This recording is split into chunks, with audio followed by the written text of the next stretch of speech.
Do you have any naughty dental habits, Nosheen? I don't think I do. No snacks? No, dentists don't snack. Come on. Do they?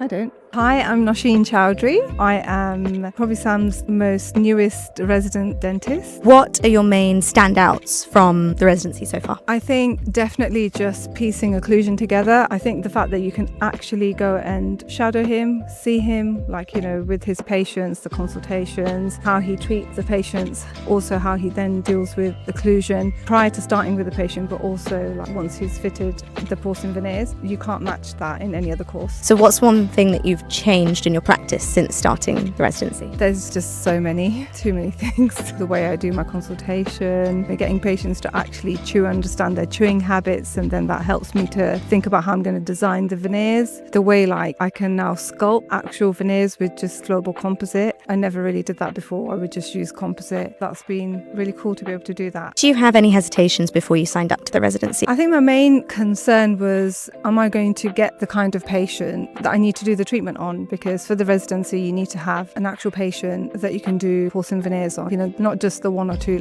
several veneers. I think that that's something that you shouldn't really worry about, because through doing the consultations and speaking to the patients about the differences between composite and porcelain veneers, you can easily understand and make the patient understand what the differences are to help them make an informed decision of what type of material they want to go for. And I found that actually when I was explaining those differences, that I wasn't really finding it that difficult to find the patients. And maybe before, because I didn't have the skill set of doing the veneers, I wasn't really talking about it and telling patients those advantages of that material, and that's why I wasn't getting those patients coming through. But now I can talk about both materials and getting those patients coming through. So I honestly believe this was the best decision to do this course, and I'm thankful that I saw past that. Nice. I'm getting better. It's nice. It was so nice.